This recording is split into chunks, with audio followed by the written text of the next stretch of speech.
Have you ever felt like you're being measured against someone who's not even in the room? That gnawing sensation that no matter what you do, you're being silently held up to a standard you never agreed to. These comparisons, whether subtle or overt, can poison relationships and chip away at your sense of self. In this video, we're pulling back the curtain on 10 hidden signs someone is secretly comparing you to someone else. These aren't just behaviors, they're truths that force you to confront your own boundaries and expectations. If you're ready to expose the root causes of these behaviors and how to break free, let's get started. 1. They keep bringing up what so-and-so did. Sarah's kids are already reading at 2 years old, or did you hear Mike just bought another property? These aren't casual updates, they're comparisons wrapped in pleasantries. Every time they bring up someone else's achievements, what they're really saying is, why can't you do that? This behavior isn't harmless, it's rooted in a need to provoke inadequacy, even if unintentionally. Studies show that humans naturally compare, but when someone uses others' success as a measuring stick against you, it's damaging. This isn't about admiration for Sarah or Mike, it's about their dissatisfaction with you. The ripple effects are clear. These comments, though seemingly small, erode your confidence over time. You start doubting your path, wondering if you're falling short by their standards. But here's the hard truth. You can't control their comparisons, but you can refuse to be a part of them. Call it out, calmly but directly. Why does this keep coming up? You'll know instantly if they're willing to address the issue or if their default setting is to deflect. Either way, their reaction will tell you everything. 2. Their criticism feels oddly specific. We all make mistakes, but if their feedback consistently points to how you're not measuring up to some invisible perfect standard, it's not constructive criticism. It's a symptom of comparison. For example, this doesn't taste like my mom's cooking, or you're not as spontaneous as my ex, aren't just critiques. They're cuts designed to remind you of who you're not. This behavior reflects a distorted mindset. Instead of appreciating what you bring to the table, they're projecting what they wish you were. And let's be clear, this isn't about you lacking. It's about their inability to see you for who you are. They've built a mental shrine to someone else, be it an ex, a friend, or a relative, and now you're expected to worship at it too. You need to set boundaries, say it plainly. I hear your feedback, but I'm not interested in being compared to someone else. Let's talk about what works for us. If they can't have that conversation, it's a sign they're more attached to their fantasy than to reality. And let's face it, fantasies don't make for fulfilling partnerships. 3. They're obsessed with changing you. Do they always suggest tweaks, your hairstyle, your habits, your hobbies? Comments like, you'd look better if you dressed like Lisa, or why don't you join a gym like my friend's partner, are not about helping you improve. These are thinly veiled attempts to morph you into someone you're not. This behavior reveals a deeper issue. They're not in love with you. They're in love with an idealized version of someone else. Trying to change you isn't about bettering the relationship. It's about their dissatisfaction with themselves, projected onto you. And here's the kicker. Even if you meet one of their demands, there will always be another. Relationships built on shifting expectations collapse under the weight of unmet fantasy. Stop accommodating their insecurities. Make it clear, I'm not interested in being someone else. If who I am doesn't work for you, we need to rethink this. It's a tough conversation, but one that separates those who truly value you from those who don't. And if they don't, they're loss. 4. They downplay your successes. You've worked hard, achieved something you're proud of, and instead of support, you hear, that's nice, but didn't Jenna do it faster? Let's be honest, this isn't about Jenna's achievements. It's about their inability to celebrate yours. People who downplay your wins are often wrestling with their own insecurities. It's easier for them to compare you to someone else than to acknowledge their feelings of inadequacy. But here's the twist. Letting their insecurities dictate the narrative of your accomplishments gives them power they don't deserve. Don't minimize your achievements to make them comfortable. Say, I'm proud of what I've done, and I'd appreciate your support. If they continue to deflect or dismiss, that's their problem, not yours. Remember, the right people will celebrate your wins without caveats or conditions.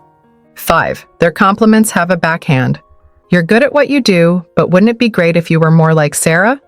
Or, you look nice today, much better than last week. These aren't compliments, they're traps.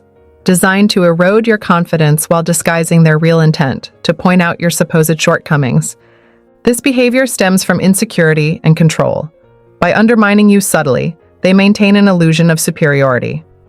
It's manipulative, and it works if you let it.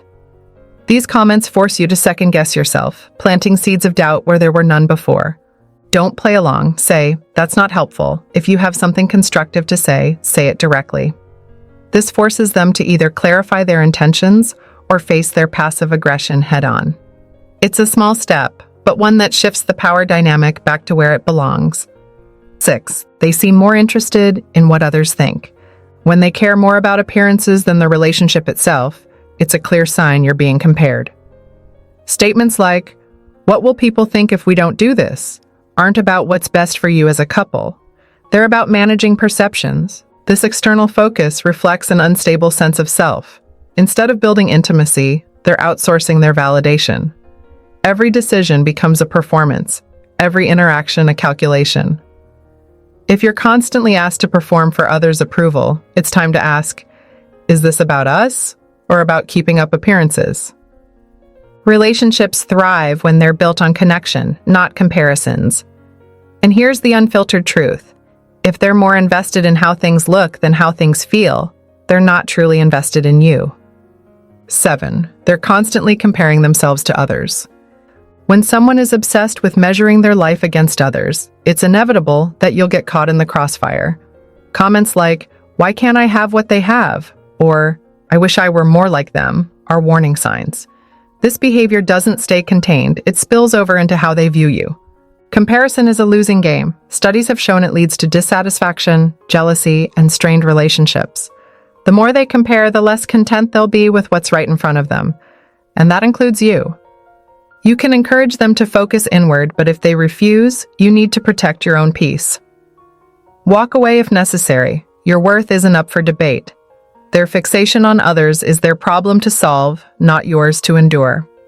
8. Their expectations seem impossible. Are you being held to standards no one could meet? Statements like, "I wish you were more ambitious," or "Why can't you be more like my ex?" aren't just unfair, they're dehumanizing. These expectations aren't about you, they're about fulfilling their fantasies. Let me tell you the truth, relationships are partnerships, not projects. If someone sees you as a problem to fix rather than a person to love, they've already failed the relationship. You deserve someone who values you for who you are, not for how well you match their checklist. Set the boundary. I'm not here to live up to someone else's ideal. Take me as I am or let me go. Anything less isn't love, it's control. 9. They're emotionally distant. If they've started pulling away, it might be because they're struggling with comparison. Whether they're conflicted or disappointed, emotional distance is often a sign of unresolved tension. The problem? It leaves you in the dark, questioning what went wrong. When someone withdraws, it's easy to internalize the blame. Don't. Instead, address it directly. "I feel like there's distance between us. Can we talk about what's going on?" This approach forces clarity and keeps the conversation grounded in mutual respect. Their willingness to engage will reveal whether the distance is a temporary lapse or a deeper issue. 10. They're overly defensive. When confronted, do they shut down or lash out? Defensiveness is a clear indicator they're aware of their behavior but unwilling to own it. Statements like, "You're making a big deal out of nothing," or "Why are you so sensitive?" or aren't just dismissive, they're deflections. Defensiveness comes from fear of being seen, fear of being wrong, fear of vulnerability. But relationships don't thrive in the shadows of avoidance. Stay firm.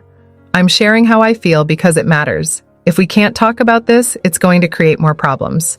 You're not responsible for their defensiveness, but you are responsible for standing up for your needs. If someone is comparing you to others, it's less about you and more about their inability to accept reality.